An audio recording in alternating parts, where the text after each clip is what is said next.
My husband had a wish, so I invited her over, and no part of me was ready for what followed, because it was supposed to be simple. It was supposed to be one of those nights you talk about and laugh about years later, but never quite take seriously until it unfolds in your living room in real time, like a movie you didn't know you were starring in. I still remember the way he looked at me when he told me his wish. He wasn't sheepish or shy. He was calm, collected, and oddly gentle about it. He said he'd been thinking about it for a while, and that it was less about a fantasy and more about an experience. He wanted to share with me, not apart from me. And that made it sound less threatening, at least in the moment.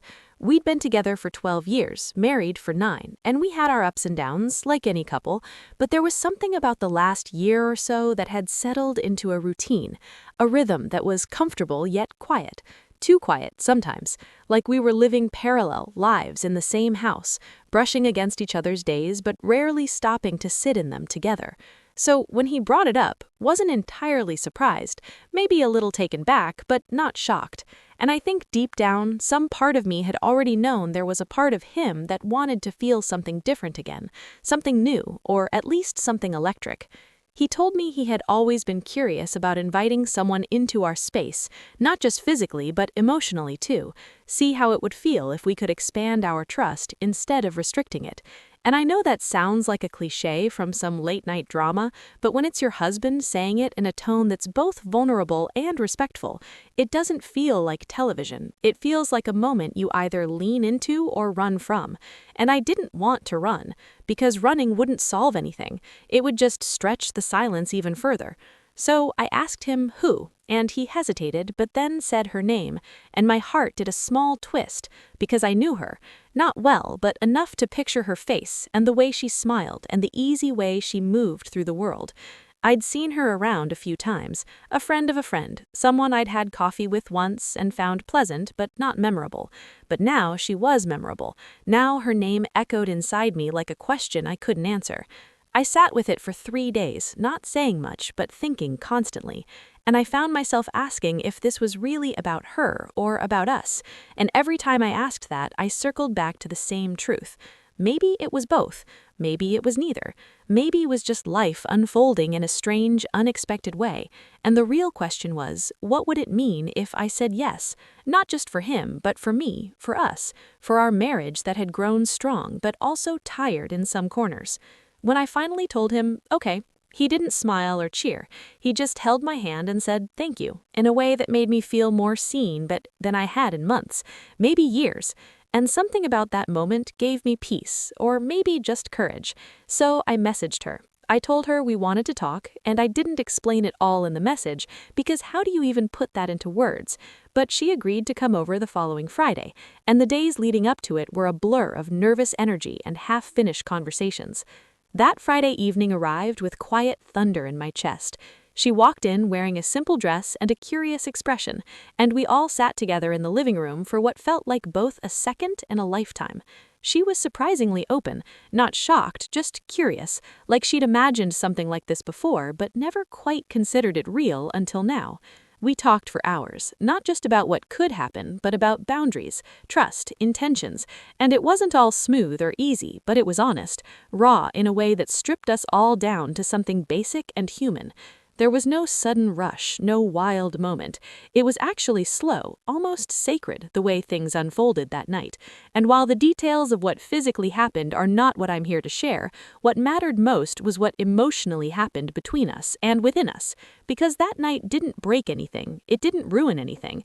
Instead, it pulled back a curtain and let light in on corners of our relationship that had gone dim.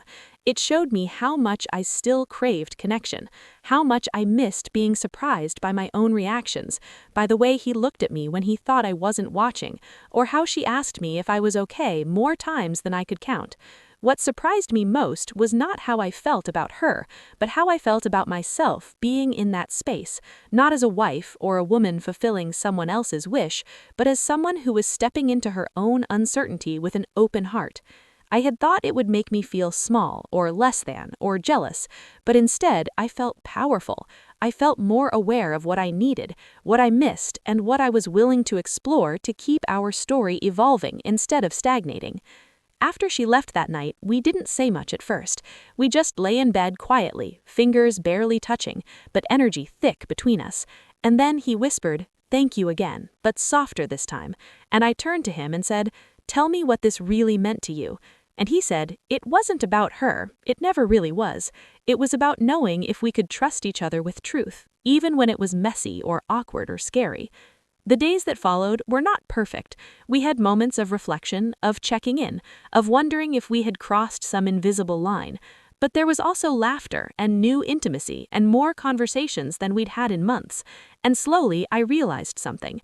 This experience didn't distance us. It didn't turn us into strangers. It brought us back to something real, something raw and awake.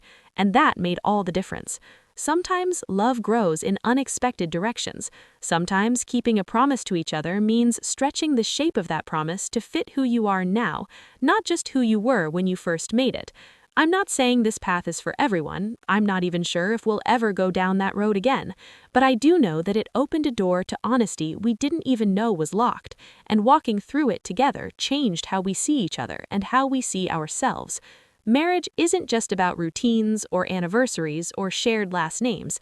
It's about choosing each other over and over again, even when the road is confusing, even when the choices feel complicated, even when it requires you to dig deeper than you ever thought you would.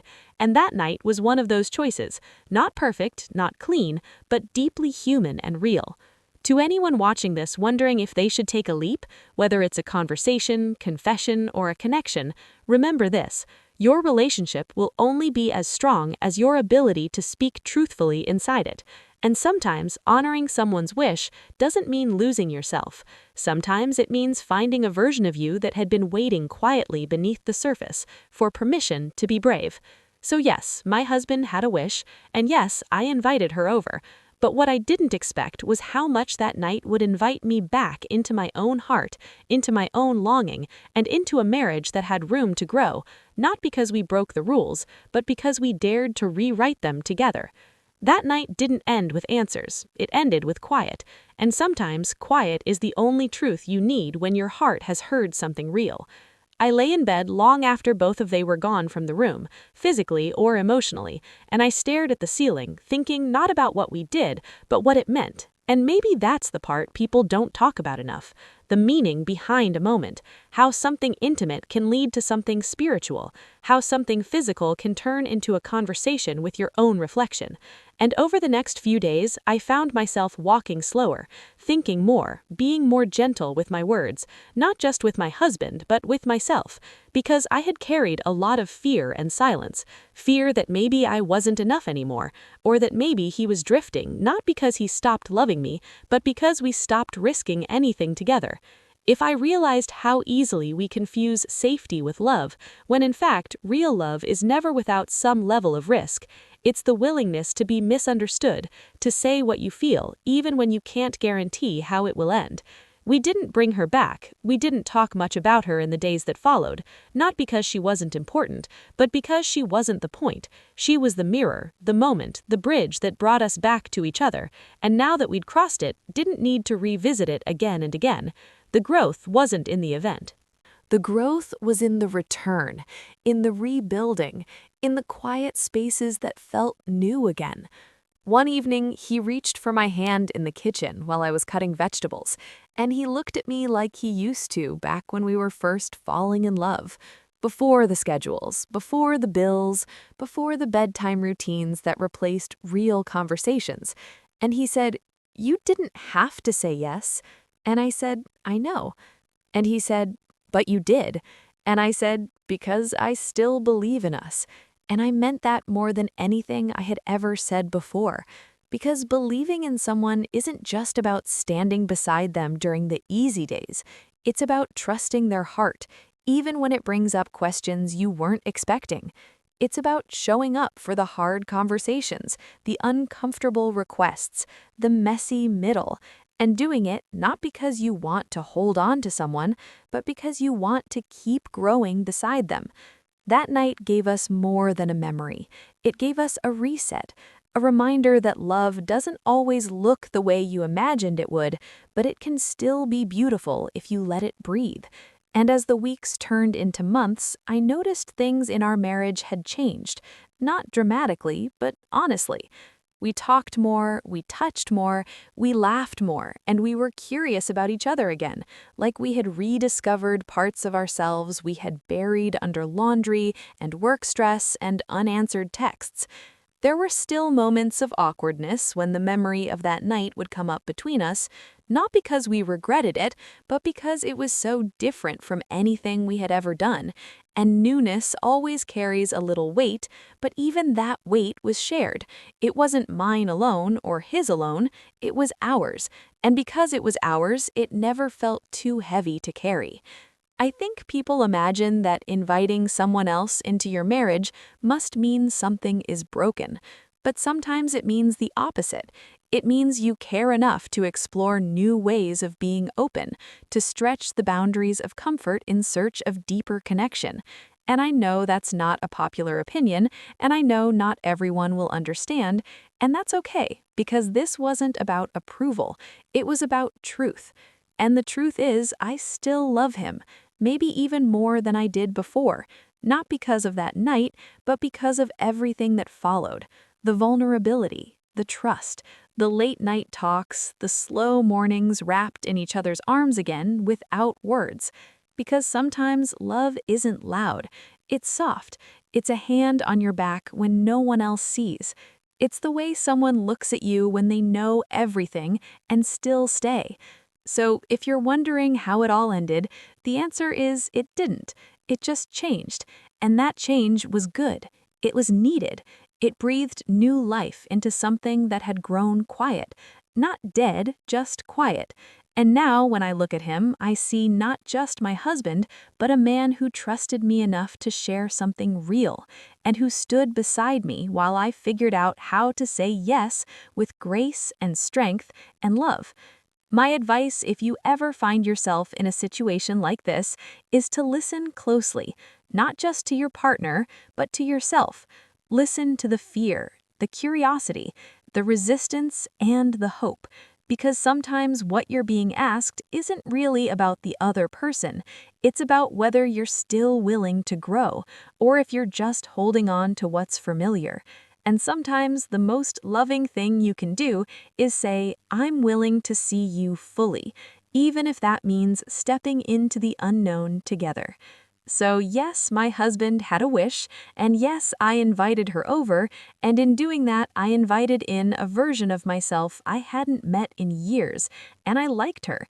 She was brave and kind and open, and she reminded me that love isn't something we hold, love is something we live, something we choose every day, in big ways, in small ways, in risks and returns, in stillness and in storms, and sometimes in the most unexpected invitations.